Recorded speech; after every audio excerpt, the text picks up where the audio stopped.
Hey Steve, how are you, mate? Hope you're well. Almost good to go. I think I'm getting the hang of this whole getting YouTube up and running. It's happening a little bit faster for me. So fingers crossed that continues. All right. We are just making sure that I've got the right charts on. All right, we'll just wait till the stream goes live, mate. There's only a few people on at the moment, so we'll just give it a couple of minutes, and then we'll get going.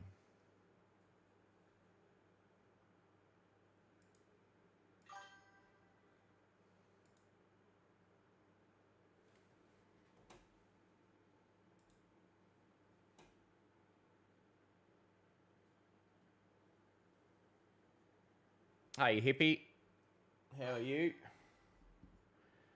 Hey Nitso, I'm here for the Cat 8. Sun's out, guns out. No, not today. Not today, Deb. I've tried to change my cardio day from Thursday to Wednesday.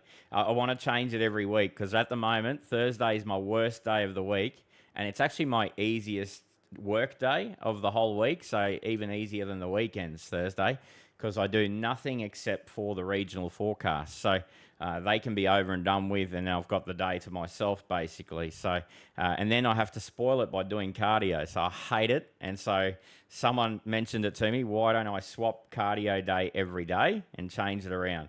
Because as you all know, I hate cardio, and any person who likes to lift will hate cardio. Any true lifter will hate cardio. The most serious weatherman is back. I don't know what serious means. Is serious? I don't think I'm that serious. I actually crack a lot of jokes. Stephen, been a crap year to chase storms. Yeah, it has been so far. It's been, oh, look, if you're in southeast Queensland, I'm sure you've had a couple of good days. But overall, yeah, it has been very, very slack. Very slack up north anyway. Certainly north of, even Emerald hasn't had too many good days there. They usually get some cracker thunderstorms through Emerald. I think I can count on one hand the amount of good storm days they've had. Deb, say no to cardio. Oh, yeah, tell that to my doctor. He doesn't. He's not a big fan of the big weightlifting. The old doctor. He wants me to get a lot more cardio than weights, and I say there's not a chance. We're going to compromise. 6 days of weights, 1 day of cardio. That's our compromise. No more. And I know I do compromise. I do a 10-minute treadmill walk at the end of my gym session, and I hate that part of the gym session too. So anything cardio, man, I just let me out. Let me out. All right. Well, I think we're good to go. I think we've kicked off. Alrighty. G'day, folks. Chris Nitso, Weather IQ, lead forecaster at Weather IQ.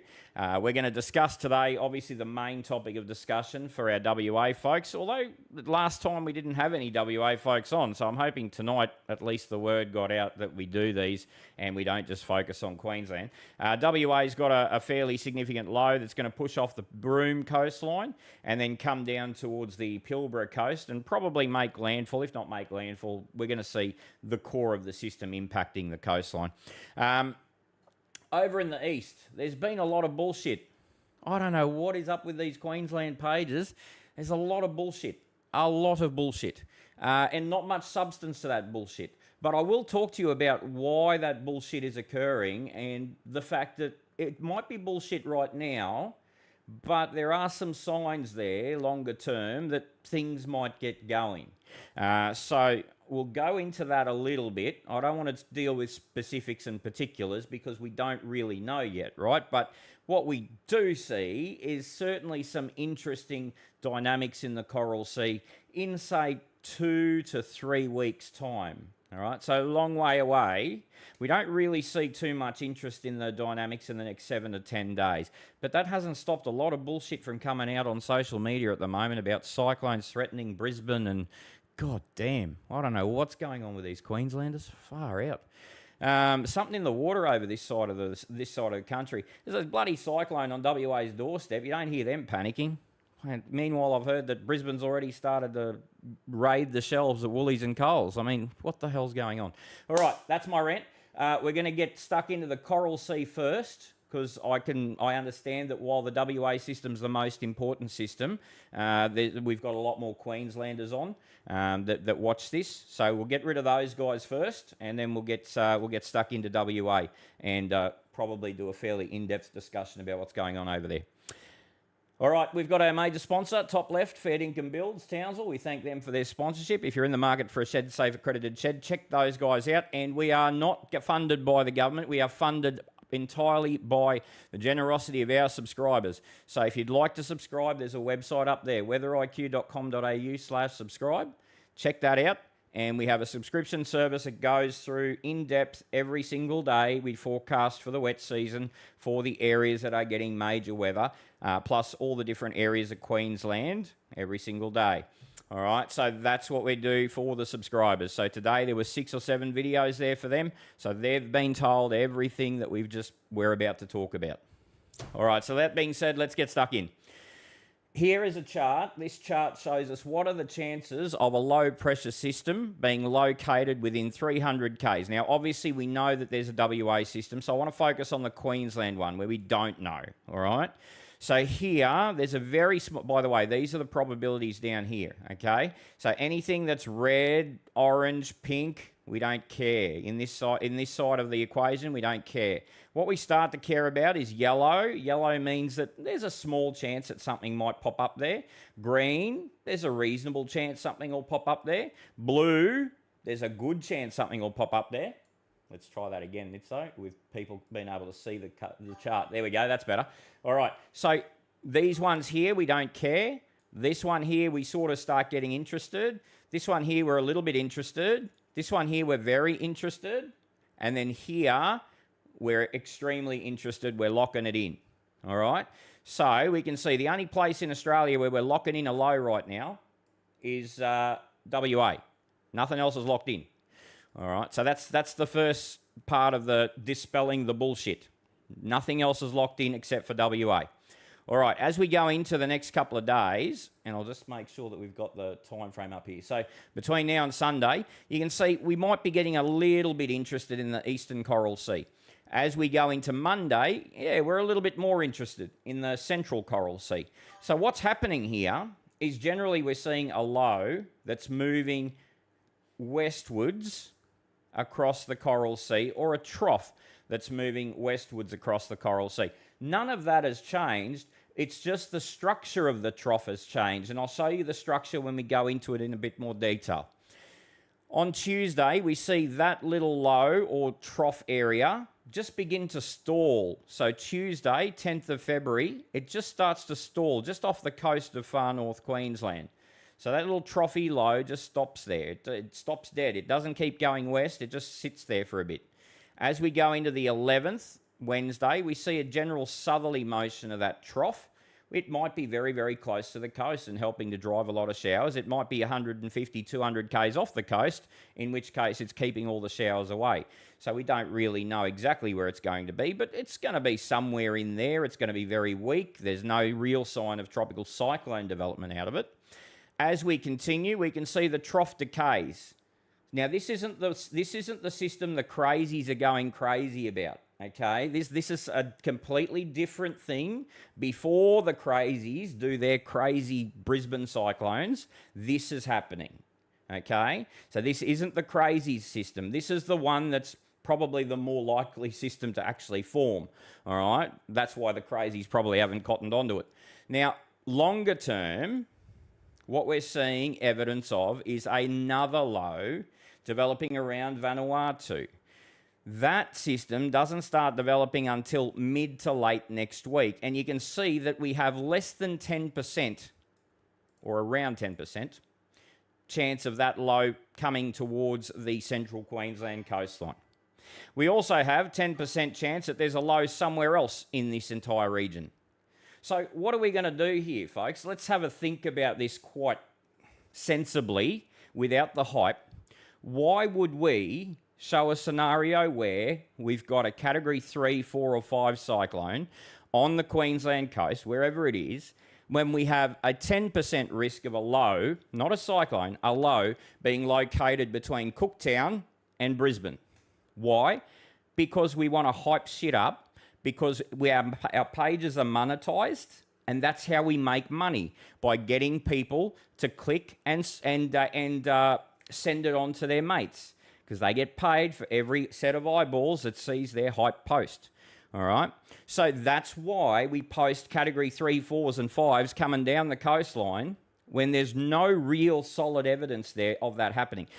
I'm not saying that there's no chance of it happening. You can see quite clearly the data shows there is a 10% risk. But why would you put the whole of the Queensland coast on edge, the whole of it, from Cooktown to Brisbane, over a 10% risk, when there's a 9 out of 10 chance that that doesn't happen? So you just got to understand the reasoning behind the bullshit, okay? Because the bullshit gets people to watch. This is boring. You can see we've only got 280 viewers, all right? This is boring. The bullshit would have got 2,000 viewers. That's the thing. All right. So that's our tropical low. Now, this is the probability of a tropical cyclone. This gets even less likely. So this is the chance of a tropical cyclone located near the Queensland coastline. This is the bullshit hype you're seeing. What's the probability there that a cyclone, a tropical cyclone strength system, exists near Brisbane? 5%. 5%. So why are we showing 4 million Brisbane people images of a tropical cyclone whacking them? Why? Because it makes money. That's why. All right? That's what frustrates me, because then not only those folks, but especially new folks to us, think that we're part of this cabal that shows this bullshit, and then they get up us. They get angry at us for that rubbish. All right? I'm showing you the real data. The real data says there's a 1 in 20 chance that Brisbane's within not hitting Brisbane, within 300 Ks of Brisbane, i.e. offshore. Okay? Clearly, there's nothing to worry about right now. Clearly, there is nothing to be alerting the public about right now. This is bullshit. It's all bullshit. We don't know. We can't say absolutely not, but if we can't say absolutely not, that's okay. We don't need to then start putting high-impact graphics out for millions of people to see, because there's no need for it. All right, so that's where we are at the moment. So there's a 10% risk. Listen, there is a 10% risk of a low-pressure system located between, wait for it, Lockhart River and northeast New South Wales. There's also a 10 to 20% risk of a low located, wait for this one, between Weipa and Nhulunbuy. All right, so there is that entire coastline of the Gulf and the eastern NT, literally the entire coastline of Queensland that has a 10%, 1 in 10 risk, 1 in 10 risk of seeing a low within, not even on the coast, within 300 Ks of the coast. All right, so that's what frustrates us at Weather IQ when people post bullshit, high-impact graphics with arrows all over the shop, telling people that they're in for a cyclone, when there's no way in God's name that you're going to know that. Not with this variability, not with the weak dynamics that we've got. There's nothing there that suggests this. All right, so that's it. Let's have a look here at this before the crazy system. So this is the one that interests me. It's the one that the crazies aren't talking about because it's not hitting Brisbane. But this is the one that might actually create a bit of weather. So this is a little low and trough that's just tracking west across the Coral Sea until Tuesday. There's a low risk, maybe a moderate risk there of that lower trough, okay? Not a tropical cyclone, no, just a little lower trough. No toilet paper, no milk, no bread, no milk sandwiches, no wrapping yourself up like a mummy. It's just a weak trough. Let's have a look at this part.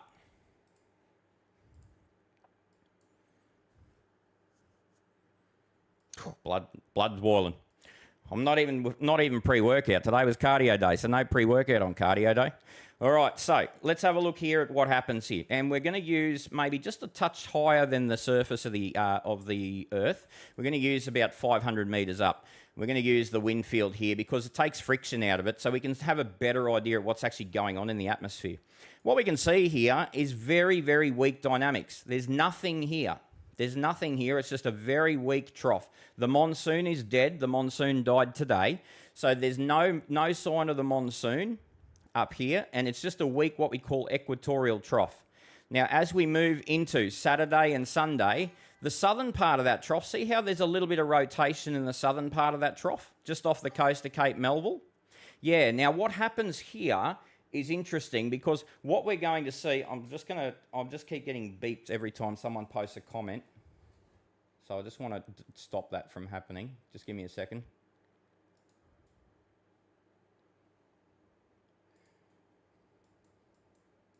All right.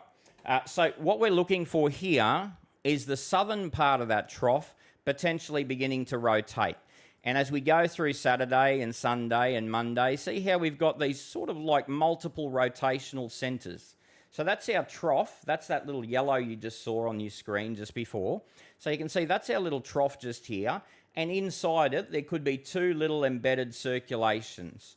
Now, if one of those gets near the coast and on the coast, especially if it gets on the coast, that's where we could start to see a real increase in shower activity on the North Tropical Coast. All right? That's why that part interests us. The other thing is that if that low just hangs about offshore, it is likely to dip south-southeast. All right? And I'll show you why shortly. And then as we continue into the longer range forecast, there's a nice solid trough that comes through the south of the state. And then as that trough comes back up to North Queensland, what starts to happen is we start to interact with tropical moisture. So that trough around southern Queensland will provide them with some big storms. And then for North Queensland, it gets up to here, and rather than clearing the coast, we then start to see the trough interacting with the tropics. And this is why we see some potential in the Gulf of seeing a new low, but it's also why we see some potential for new low pressure development in the Coral Sea. But that's not happening until, have a look at that time there, Tuesday, the 17th. The 17th. How far away is that? That's 13 days away. Do you know what the chances of us getting something right 13 days out are? Do you know how difficult it is for us to get shit right 24 to 48 hours out? You all know how difficult it is because you've all been there when we've got it wrong. Right? Imagine how difficult and how much of an impossible task it is to try and figure out what's going to be happening in 13 days' time. We got no chance. And why would we post shit graphics with high impact, strike zones when we know that we've got no idea? All right, so what we do see, and this is what we do see though, we do see that trough coming across South Queensland. It is going to provide them with some big storms, big rain potential for a couple of days, but it's going to clear them and it's going to move up into North Queensland. And when it moves up into North Queensland, it's going to interact with tropical moisture coming down from the tropics into that trough. And that's where we're going to start to see the possibility of rotation in that northern region.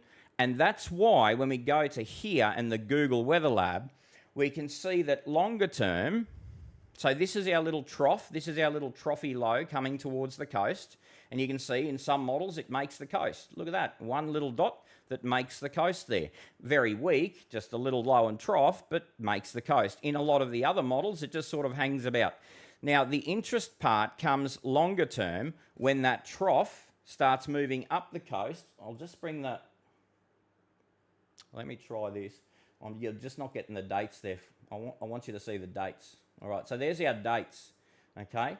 So we're looking here 10 days out, which is already a problem because it's a long way out. But as we go beyond this time frame, this is where we start to get interesting, all right? Beyond the February the 15th and 16th, we begin to see some potential in the Coral Sea. But what is that potential doing at the time? More than likely, the modelling is telling us that that potential is moving south or southeast away from the state. There are some solutions that do move a fairly significant tropical cyclone, I should say, onto the North Queensland coast in the third week of February.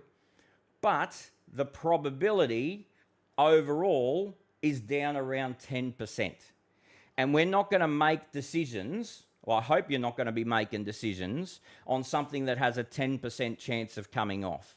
All right? It's a surefire way to lose a shit ton of money on an off chance that something's going to happen. And this is the other thing that those pages don't understand when they post that garbage, is that on the 9 times out of 10 where their scenario doesn't happen, they've cost this entire coastline millions of dollars because of their bullshit.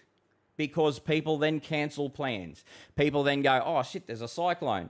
All sorts of things start to get cancelled or start to get postponed. There's no need. No need. There's a 10% risk. There's no need. Until that risk increases and we see solid evidence that something could be there, there is absolutely zero necessity to be cancelling plans and putting the whole east coast of Queensland on stupid alert because someone wants to make a bit of money. All right? So that's where we are here for Queenslanders. So once again, not saying that we can't get a cyclone, folks, all right? There is a 10% risk, but the 10% risk extends from northeast New South Wales to Lockhart River. That's just unacceptable, all right? That's unacceptable. It's an unacceptable large risk profile. We don't want to be putting the whole of the Queensland coast on alert for something that's within 10% chance of coming within 300 k's of the coast. So it still could be 300 k's off the coast, all right? Absolutely nothing to panic about. I think we've spent way too much time on this garbage, but it's also important because there's a lot of Queenslanders that are on edge about this bullshit that we sort of dispel what the myths are around it. So you can see here that as we go into Sunday, this is that second system. This is the one the gibberers aren't talking about. So you can see that this system is the one that's probably out of everything most likely to impact the coast, and just as a little trough, okay? Just as a trough, not a wrapping yourself up in toilet paper, eating milk sandwiches cyclone. Just as a trough, maybe increasing some shower activity. That's all it's going to do, okay? Beyond that, there's a chance if it stays offshore that it does dip south-southeast. Still, not much chance of development. Beyond that system is the one that we're watching longer term, all right? That's the one that starts to come west from Vanuatu, and some of the models, not all, some of the models certainly suggest that this could be something to watch in the long term. This is in the third week of February. All right, let's stop talking about shadows and ghosts, and let's go and talk about a system that actually exists and actually poses a threat to the coastline. That's this system over here, WA. Now, let me just draw all of these in for you so you can see what all the modelling together is suggesting. All right, so we have clearly a difference between the physics-based modelling, that's the orange, and the AI modelling, that's the green and blue. The AI modelling is hell-bent on a coastal crossing. The physics-based modelling is having a 50-50 bet. It's suggesting that the system will stay probably off the coast in most of its members, but there's a substantial amount of members that keep the system or pull the system back into the coast. Now, what do we know from current data? We know that the AI modelling is usually better than the physics-based modelling at tracks. Not necessarily intensity, tracks. All right, so what does that mean? It means that we would probably place a slightly higher confidence level in the areas that overlap between the AI and the Euro. So when we take a look here, for example, in the Euro, we have a situation where we're pushing, some of these models are pushing this system out very, very quickly to the west. So what we can see here is what's going to start verifying. Now, we don't know what's going to start verifying just yet because the cyclone's only just started to move in the last 6 hours or so. If we take a look at where it is right now, let's have a look.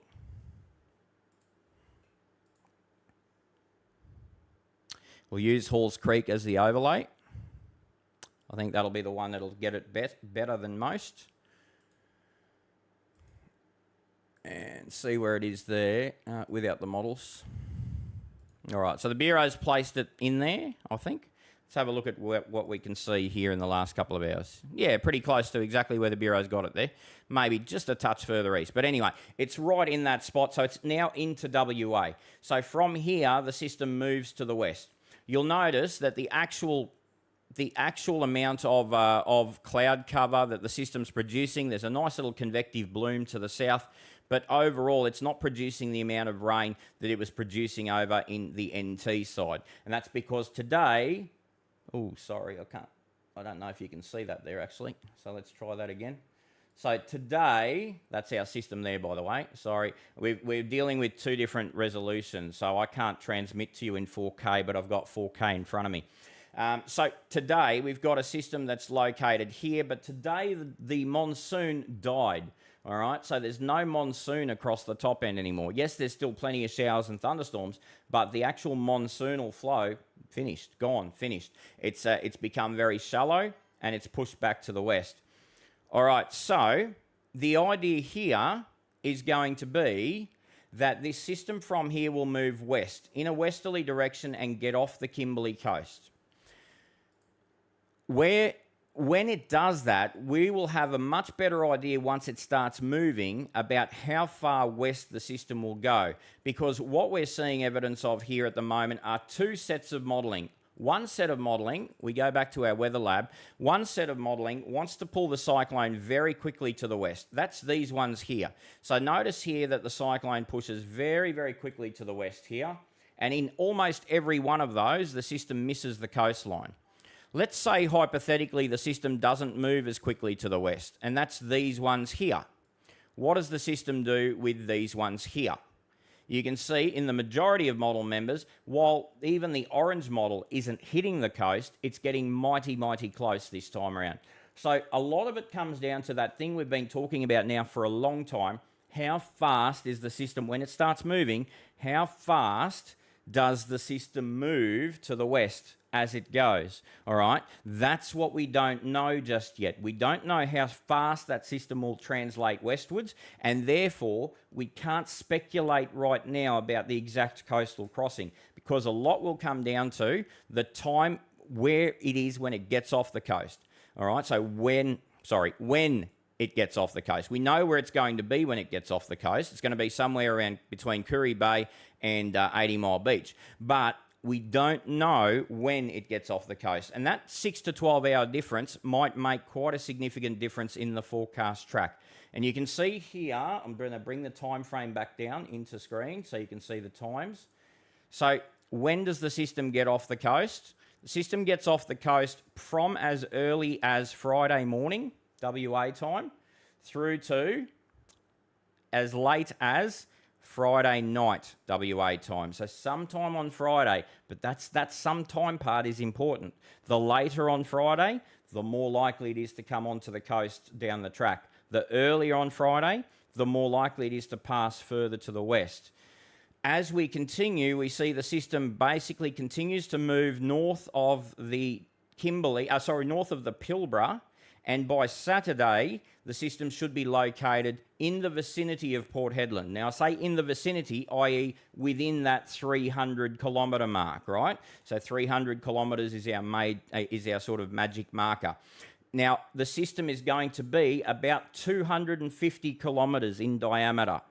So from one end of the cyclone to the other end of the cyclone, what we're going to see is potentially 250 kilometres. So if the system passes within about 150 kilometres, or 125 if you want to be specific, we're going to find that we're going to be impacted directly by the core in some way, whether that's core winds, i.e. the possibility of damaging winds, or the possibility of the core rainfall, the edge of the core rainfall. So about 120. Now, that's not the eye wall as such. That's not the core. That's not the destructive part of the cyclone. That's only going to be 30, 50 Ks, all right? But that 100, 125 Ks is going to definitely mean that we're going to come directly under the impact of the cyclone. So we don't need it to hit the coast. We just need it to pass within 100 k's of the coast, and there's quite a number of computer models there that pass it within 100 k's of the coastline. And then for places like further down the line, for places like Barrow Island, who are offshore, it's almost a certainty. If the system doesn't hit the coast here between Port Hedland and Karratha, then it will pass and directly impact places like Barrow, place like Dampier, which juts out a little bit beyond Karratha. All right, so those sort of things are likely to happen with the cyclone as it tracks to the west-southwest. Now, you can see our brand new experimental modelling for cyclones is the blue one. And the blue one is hell-bent on coastal crossing. Every single model member in the blue model shows a coastal crossing of the cyclone. And the general consensus is that it's more than likely west of Hedland or west of De Grey and more than likely east of about Dampier. That's where it's suggesting, with a coastal crossing on Saturday. But the problem is, I think it's a little bit more nuanced than what this model's telling us. The Euro model, for example, is not hell-bent on that coastal crossing. But the other thing the Euro model does is it accelerates the cyclone westwards a lot more than the experimental modelling. One of the things that we find with the Euro model and the Euro ensemble when it comes to WA cyclones is it can, a lot of the time, not all the time, but a lot of the time, what we find is that it can overestimate the intensity of ridging. And so sometimes it drags the cyclone unnaturally fast to the west when it shouldn't, when it should be showing a bit more restraint. This is a problem that we've found with the Euro ensemble for WA cyclones in particular, not necessarily for Queensland cyclones, but WA cyclones, yeah, and even NT cyclones to some degree. So what we're finding in our thought process is that we're thinking that we're probably going to be sticking with the model average or a bit further south of the model average for the likely impact. We're probably going to dismiss the models that keep it out here because we think that that's a little bit unnaturally too far to the west and too far to the north based on the model's previous efforts over the last 15 years that we've been studying the Euro. We can see the Euro is often a western outlier in a lot of solutions. So our thinking here is going to be probably somewhere around the green model. The green model is a good little midpoint between the brand new model, which is probably a little aggressive on the coastal crossing, and the Euro model, which is too defensive or too conservative on the coastal crossing. So I think the green model here is a happy medium. This used to be what the experimental model is now, back a couple of years ago. And we can see here that the system basically comes onto the coast, but it doesn't directly come bang straight into the coast. It sort of nudges the coast as it goes along, and then it comes southwards around the Northwest Cape, so around down here.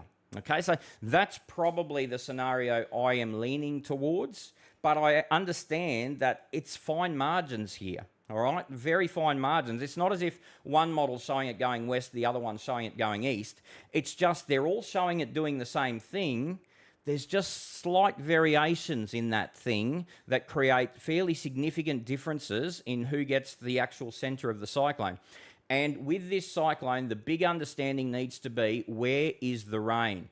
In WA cyclones, the rain tends to be on the eastern side of the circulation and before the circulation hits the coast. So let me show you what that looks like on an MSLP precip chart. Now, bearing in mind that this may not necessarily be exactly right, okay, but it gives you an idea of what to expect. So our cyclone comes off the coast there on Friday, like we spoke about. And then what we're seeing here is that the system, where is the actual circulation at that time? All right, so the system is over here. And we'll use Friday night as an example. So Friday night, it's come off the coast. It's moving fairly slowly to the west. We're seeing some gusty thunderstorms to the south of Port Hedland. They'll push up towards Port Hedland and De Grey. And our cyclone continues to travel in a southwest direction. Now, you'll notice on the lead up to the cyclone, there's not a hell of a lot of rain. So the cyclone's basically at Port Hedland's doorstep before Port Hedland starts to get some decent rain out of it. Before that, it's just isolated gusty storms. Behind the cyclone, here around Pardue and 80 mile, what we're seeing is quite a bit of shower activity in behind on the eastern side of the circulation. Now, you'll notice here that the system moves parallel to the coastline, almost parallel. It's sort of moving into the coast, but parallel-ish. So it's coming in at an angle. It's not coming in directly. And that's important when it comes to the time when we're going to discuss the potential for storm surge. Storm surge is going to be a little bit less if the cyclone is moving at an angle to the coastline than if the cyclone moves perpendicular to the coastline. All right, so if a cyclone comes hurtling straight into the coastline, there's a clear surge that comes through. When the cyclone's doing this and moving almost parallel to the coastline, it does limit the surge to some degree. All right, so that's why the surge may not be quite as major an issue with a cyclone moving this way versus a cyclone moving down into the coast. All right, so the cyclone basically continues to intensify here as it tracks towards the west-southwest and a little bit closer to the coast. So the idea is that notice for Headland, they only just started getting rain when the cyclone was within about 100k of them. So they were getting rain on the edge of the core. Then their heaviest rain actually comes after the cyclone has gone to their west. That's when Headland gets its heaviest rain. Karratha, it hasn't quite started raining yet, and the cyclone's already gone past Headland. All right, so this means that we're not going to see a hell of a lot of a build-up with regards to rainfall. A lot of the rain is going to be around the core and on the eastern side of the core. So as we continue on Sunday, we see the system between Karratha and Headland. Karratha's getting some light rain at this point, and then Karratha gets the big rain. The system basically beelines at Karratha in this model. It might not happen exactly that way, but in this model, it beelines at Karratha, but it beelines at an angle towards Karratha. And so you can see there, it makes a landfall around Dampier, and then it continues nudging down the coast. And this is why a west-southwest motion and a west motion, not much difference meteorologically, but makes a massive difference with regards to the way this coastline is orientated. A west-southwest motion keeps the cyclone in touch with the coast. A west motion will pull the cyclone a little bit further away from the coast as it goes. So these little tiny angles matter, and that's what makes this difficult for us to forecast for WA, is that angle of approach of the cyclone. So that's the problem at the moment we've got, is to figure out, does it make landfall? Is it going to be close enough, even if it doesn't, to impact the weather? I think there's a yes to that answer. There's a yes to that question. But does it make landfall? There's still not a definitive yes just that yet. There's not a definitive yes there just yet. Okay, so that's what we're looking for here with this system. And obviously then it will push off, if it doesn't make landfall, it'll push off the Northwest Cape and die off the Northwest Cape. And the remnants might start to come back at the coastline as some showers and thunderstorms. The ocean waters out here are pretty cool. Once we get past the Northwest Cape, we're not quite at the warmest time of those oceans just yet, but we're getting close. But even on a good day, the waters out here, further west of, well west of Coral Bay, become quite cool. And when we take a look at our water temperatures, just for those of you that are wondering, our water temperatures out here. Yeah, so you can see that these temperatures just off the coast of Coral Bay are okay. They're around 26. But the water temperatures a little bit further out are more around the 25, 24 range, all right? So this isn't really a great environment for a cyclone to find itself in, all right, where they're looking at marginal water temperatures. So there wouldn't be any further intensification. It would just be an easing trend. But quite clearly, as the cyclone's tracking southwestwards or west-southwestwards, you can see this area from Broome through to Karratha, we're looking at 28 to 29 degree water temperatures, well and truly capable of supporting strong tropical cyclone development. So too the water temperatures between Headland and Broome, closer to 30 degrees. So they're going to be very capable of supporting the energy required for a tropical cyclone. The system at this stage, in terms of intensity, what are we expecting? Well, generally speaking, we're expecting the further west that it can go before hitting the coast, the more likely it is to intensify. All right, so if it hits the coast, for example, if it hits the coast I'll zoom us in there. Right, if it hits the coast here, say east of Port Hedland, so these models here, right, east of about De Grey, you can see in these models the average intensity of the system is a marginal category 1. So for those folks in Port Hedland, the highest end scenario is a category 2. The most likely scenario is a very marginal 1 and probably just a low. All right, so that would be the case in Hedland. Now, hypothetically speaking, let's say it doesn't hit Hedland. Let's say it continues on its merry way further to the west. So what does this do to our intensity forecast? Let's have a look. So anything west of Hedland at that point, yeah, this becomes a more serious system. So you can see anything west of Hedland comes onto the coast around Point Sampson, and we can see here category 2 is the most likely scenario, up to category 3, as weak as category 1. All right, so that's the sort of level of intensity for something that's hitting around the Dampier, around Dampier, I should say. I was going to say the Dampier Peninsula, but that's a whole different area. Dampier, Karratha, and areas between that and Hedland. All right, so anywhere from a 1 to a 3, more likely around a 2. Is what we'd be expecting or anticipating for something hitting that part of the coastline. Hypothetically speaking, let's say we're wrong about that too, and the system just continues moving west. Well, then what are our chances of the system further intensifying? Probably not great, to be honest. So what we're seeing here is a system that misses that part of the coastline and continues tracking west, probably maxes out at between a 1 and a 3. There's not really great opportunities and potential for the system once it gets west of about Karratha, or once it gets west of, let's say, Barrow. There's still some opportunities there west of Karratha, but once it gets west of Barrow, things turn fairly unfavourable fairly quickly for the cyclone. All right, so as a general rule, the further west it goes, the more likely it is to intensify. So that's a general rule. Up to a certain point, up to a point where we get to around Barrow, and from there, we're probably not going to intensify a hell of a lot more. Okay? All right, that's it. That's all I've got for you for tonight. Now, I'll just go quickly through some of the comments and see if we've got any questions. I will prioritise any WA comments because obviously we don't want to be talking about shadows. We want to be talking about real systems. So WA comments first. I'll go through. If we don't have WA comments and I haven't lost my voice, we'll go into Queensland ones. All right. Wayne, doing a great job, Nitso. Thanks, Wayne. Thanks for joining us, mate.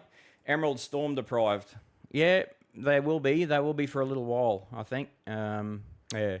There's a trough system mid next week. Good luck with that one. Amanda from Port Hedland. Good on you, Amanda. Keep an eye on this one. As I said for you just before there, Amanda, if the system hits east of Port Hedland, it's going to be pretty weak. If the system hits west of Port Hedland, it might start to get a bit stronger. Hey, Nitso, can you hear you tonight? Zabinator. Oh, that's right. We had some audio issues the other night. Yeah, we lost audio for about 5 minutes. Liz, hey, Nitso, not into the sensationalist hype. No, I'm not, Liz, and I friggin' hate it, man. I really do hate it. Oh, listen, I don't deprive anyone if that's the way you're going to make a living, but think about the lives you're not destroying. That's over the top. But think about the lives you're impacting, all right, with your bullshit hype. Like tourist operators, fishing charters, hotels, restaurants, all that shit. You know, you post a cyclone, Cat 3, Cat 4, suddenly old mate from Japan sees it because 200 other people shared it and he's the 200th down the line in the friends list, sees it and goes, shit, I've got to cancel my flights to Brisbane. You know, that's the sort of shit that grinds my gears. I can understand why people do it. They need to make money, and that's their way of making money. Listen, the news has been doing it for 100 years, all right? That's how they make money. Get eyeballs to watch their stuff and put advertising on it. That's how the world works. I get that, and I'm not saying that, you know, I'm not. We have a subscription service, right? But I'm not gonna give you bullshit hype to get you into the subscription service. If you want to subscribe, you subscribe because A, you like us, B, you want the real shit. All right? I'm not gonna get you to subscribe because I want you to be scared. That's not the way it works with us. And you know, maybe we're built a bit different, but anyway, grinds my gears. And I'm not saying that they're wrong. Listen, I'm not saying that they're wrong. There is a chance that there's a cat something off Brisbane. It's a 5% chance. Is that enough to warrant the potential panic? 5%. Weigh that up. Need a break here in Machilba. Machilba's in Machilba. I'm not sure where that is. I think that's in the Tablelands somewhere. Lafras. Yeah, let me know. Steve, I get Rocky vibes when Nitso comes on. Hey, Adrian, I get Rocky vibes. Train freak cow. So true, Nitso. I agree with you. Thanks, Train. That Brisbane weather. I'm not gonna name names. Thanks, guys. It's not just one page. There's been a few different pages doing dumb stuff. All right, so let's not just throw the stones at one set of people. Yeah, so once again, Josh, same thing with you, mate. Let's not throw stones just at that person or those people, because there's a number that are discussing this and hyping it up. So, yeah, we don't need that. Lee, legend brother. Thanks, Lee. Thanks for your support, mate. People go shopping, supermarkets make money, interest rates go up. Oh, look, that's great for my savings account. Not great if you've got a mortgage, of course. But, yeah, great for my savings when the interest rates go up. Hippie, evening, Nitso, evening, Hippie. Dolphin, the most serious weatherman is back. Oh, hang on, I'm getting these again. Popping through briefly before sleep time, says Sassy. Good on you, Sass. A certain other weather page in Queensland, a very good story tells us. Yeah, it's not just one weather page, Dave. There's a few. As I said, mate, there are 50% of weather pages that are run by good people trying to do good work. They're not the ones that come up in your feed, though, because they're good people doing good work. There's a few, ours included, that are good pages that are also popular. They should be coming up on your feed. And then there's about 30% that are bad actors. Just bad actors. Just will try and get eyeballs no matter what, and they will panic you into submission to do it. And that's just the way it goes. You just got to figure out which ones are the ones that are the good ones, which ones are the ones that are shit ones. Anurin, buy all the bread and milk. Yeah, and the toilet paper. No point eating milk sandwiches if you're not wrapped up in white toilet paper. Come on, mate. David, never forecast something that hasn't developed. Oh, yes and no, Dave, because, I mean, sometimes we do need to know. Like, there's some times where you just see something happening and you just go, man, we've got to let people know. All right, but there's also a lot of times where you're umming and ahhing, and you need to let people know it's a hard one. I'm not going to totally agree with you, Dave, because there's no point in just forecasting stuff that has developed. I think we can be a lot more confident once stuff has developed, but I think we can't just limit ourselves to forecasting things that are currently occurring. We do need to have a little bit of foresight ahead as well, and look at things that might evolve and develop. But we also need to understand that area, that possibility of us being really confident about something is not there until it has developed, right? You could have 100% of models showing something about to happen, and it hasn't actually started to form yet, and then suddenly it forms and it's a bit different, and then that 100% of models turns into 30% the next run, right? And we've seen that happen before. So we can't be confident, and the golf makes dickheads of us every time, because we try and forecast golf stuff before it happens, and you see how poor our success rate is with that stuff, all right? And there's not a single page or forecaster in the world that's going to do really well in the golf ahead of time, all right? The golf is one of those areas where we just got to look at stuff as it's happening. So in your case there, never forecast something that hasn't developed. In the golf, yeah, I would totally agree with you. The golf is extremely tricky. But in other parts, storm days, for example, you've got to forecast those ahead of time. Those are the sorts of things that we do. And with cyclones, sometimes there's really good evidence, and you can just see it happening. See, the Coral Sea, I see not really good evidence. I can see something sort of brewing there, but I'm not prepared to go, balls out, it's going to hit Brisbane. Prepare 4 million people for it. No, there's nothing there that shows me that. So there is a time where, yes, we do have to forecast stuff that hasn't developed, but we also need to understand what we do and don't know. And right now, the Coral Sea is very weak. The dynamics are very weak. Everything in the Coral Sea is very weak. and the steering is very uncertain. So the steering for the next few days is all westerly, then it turns easterly, and then we really don't know what it's going to turn into beyond about day 10. So we just don't know. Annie, I don't listen to Hogwarts. Thanks for your info. Greatly appreciated, Hogwarts. His turn, I don't know who he's turned. I'm not sure who's that. Jesse, hey, Nitso, how are you going? And it's Jesse from the Whitsundays. Just wondering how long will showers and rain for the Whitsundays last? Whitsundays. Let's have a look. Jesse, what do we got for the Whitsundays? I think there's not too much going on there today, is there? Yeah, just a few showers coming in on that easterly flow. It won't be like last night through the Whitsundays, but we'll have a look, mate. We'll have a look at that high-res model, see if it's picking up anything here. Yeah, so quite a few showers tonight for the Whitsundays. And tomorrow, yeah, still pretty showery tomorrow. Just a little bit lighter shower activity tomorrow. Starting in the morning. A lot of shower activity up through the Townsville district tomorrow is what we're expecting. So Townsville had a bit of a reprieve today. They'll get a fair bit of shower activity tomorrow. You guys will probably settle down tomorrow. So you won't get as much tonight as you got last night. Nothing near it. But you will still get a couple of showers tonight. And then tomorrow we're probably just isolated showers through this area. And then they'll even fine up further as we go into Friday. So, mate, there's not too much coming for the Whitsundays after a fair few showers tonight. Tomorrow the forecast is for the Herbert-Burdekin region to be picking up most of the rainfall. Nitso, what's a milk sandwich? It's when you dip milk. I used to do this when I was a kid. This is before I lived in the tropics. A milk sandwich is where you dip the milk. You dip the white bread in the milk, and you eat the soggy bread. It's actually not too bad. I mean, I was 5, 6 years old at the time. I thought it was a bit of a delicacy back then. I can't say I've eaten it since about 6 years old, but yeah, I quite liked the milk sandwich, if that's what it was. Noel, love the channel. Thanks, Noel. Thanks for your support, mate. Nick, thanks, man, for your efforts. There are so many weather channels predicting stupid things. Yep. And listen, one of them might come off. Hey, Nick, I'm saying that there's a chance. 5% chance is a 5% chance.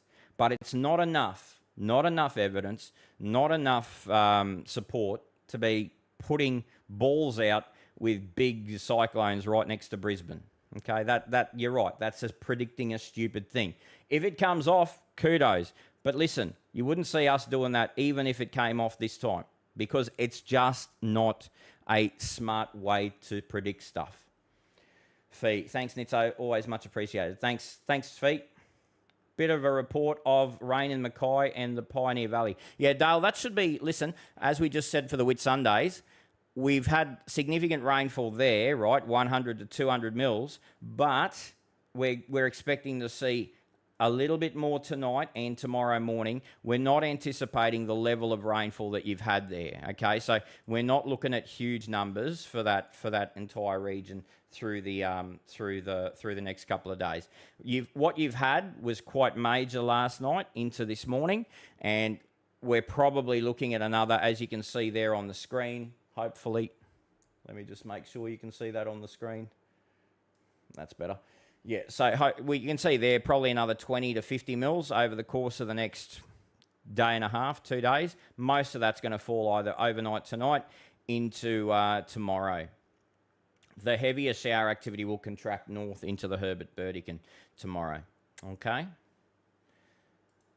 Kelvin, you're doing absolutely fantastic. Thanks, Kelvin. Thanks for your support, mate. Thanks for tuning in. Matilba is west of Mariba. Okay, yep. So looking at the Atherton Tablelands, there's certainly more opportunity for showers, but probably nothing major.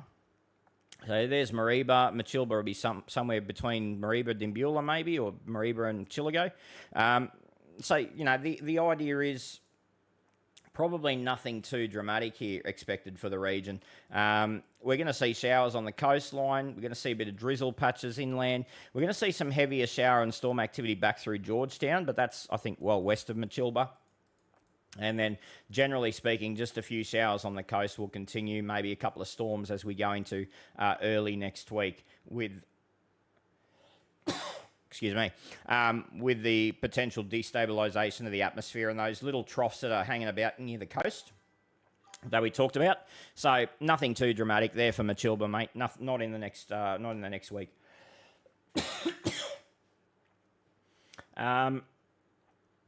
Trev. Yeah, Bruce, South Brisbane Storms, Ken Cato, absolutely.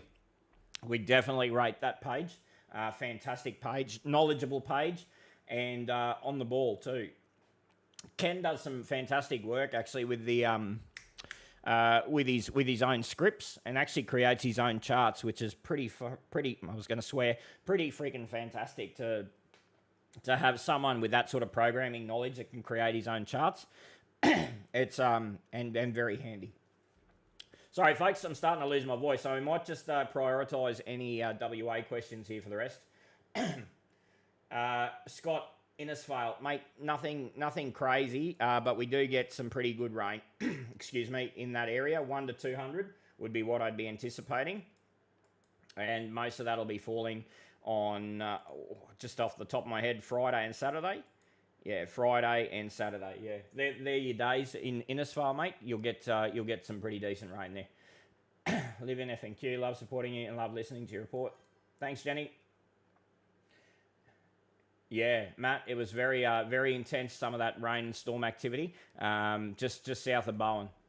Why is EC model hinting some big rain around Taroom in June? That will be from a trough, mate. Bear. That'll be from a mid-latitude trough. And I wouldn't trust the GFS model if my life depended. In fact, I wouldn't trust it with anything when it comes to Australian conditions, mate. So, folks, I'm just going to breeze through these because I'm struggling with my voice here. So I just want to finish this off looking at any WA questions. And what have we got? Steve, yes, mate. Fair bit anticipated for the Burdekin tomorrow. We're expecting to see lots of shower activity tomorrow. Dolphin, my fingernail looks black. Yes, mate. I've smashed it into a door, and I think the fingernail's actually dead, and it's about to peel off, which is all pretty gross. I just hope it doesn't peel off in the gym and on a piece of equipment or something. But yeah, it's about to come off, so I don't want to take it off because it's going to hurt like hell. So I'll just let it come off on its own. Jack, thanks, Nitso. A little concerned regarding a low cyclone coming onto the Wide Bay Fraser. Jackie, don't stress, mate. As I said, 10% risk. You got to weigh that up, all right? 10% risk isn't enough to act on just yet, okay? And listen, let's be honest. The Wide Bay, it's a pretty easy area to be able to get your supplies. You know, it's a population centre. It's not as if you're not in a situation where you're on a homestead 200 k's from Port Hedland and you've got to make a call tonight about whether or not you can chopper in some supplies. You know, you can pop down to the local store. You might have to buy something that might be a bit more expensive because all the cheap stuff's gone. So, you know, you might have to buy Kleenex instead of bloody home brand toilet paper. But, you know, it's not a situation where you need to be panicking 10 to 15 days out for a 10% risk. You're going to have plenty of time. If the risk increases, you're going to have plenty of time to get yourself ready, okay? So there's nothing to be stressed out about 10 to 15 days out with a 10% risk of just a low within 300 Ks. Leonie, have I had my hair styled? Nah, man. I get a haircut. Oh, I don't cut it because I'm scared it won't grow back now. You know, when you're 40, sometimes it doesn't grow back. So I get it sort of cut. Almost. Oh, you probably call it a style cut. Anyway, they cut it a little bit, and then I just let it grow out for the next year. And yeah, that's as much as I'm willing to do to my hair at the moment. So you just never know. No grey bits there, so I'm pretty happy about that. Yeah. Can dogs predict the cyclone? Moon? No, I don't think so. There's nothing there, no evidence there that tells us the dogs can predict a cyclone. And bloody COVID, says Kelvin. I hope it's not COVID. Geez, I hope not. I've got a lot of work to do with this WA cyclone coming up. Just having a quick look at some of our YouTube comments in case I've missed them.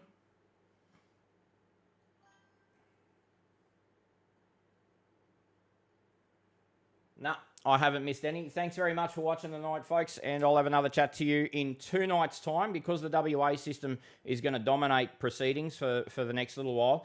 2 nights' time, it'll be off the coast of the Kimberley, and we'll have a pretty good idea by that stage, I'm sure, whether the cyclone's hitting the coast, whether it's grazing the coast, or whether it's going to pass too far off to the west of the coast. And then we can talk about specifics for places like Port Hedland, Karratha, Onslow and Exmouth. So if you've got friends and family there, make sure that they're tuning in 2 nights' time. Remember, if you'd like to support us, weatheriq.com.au/subscribe. Our subscriptions start at just $32.95 for all of our forecasts. So $32.95 a year for all of our forecasts, and $69.95 gets you everything.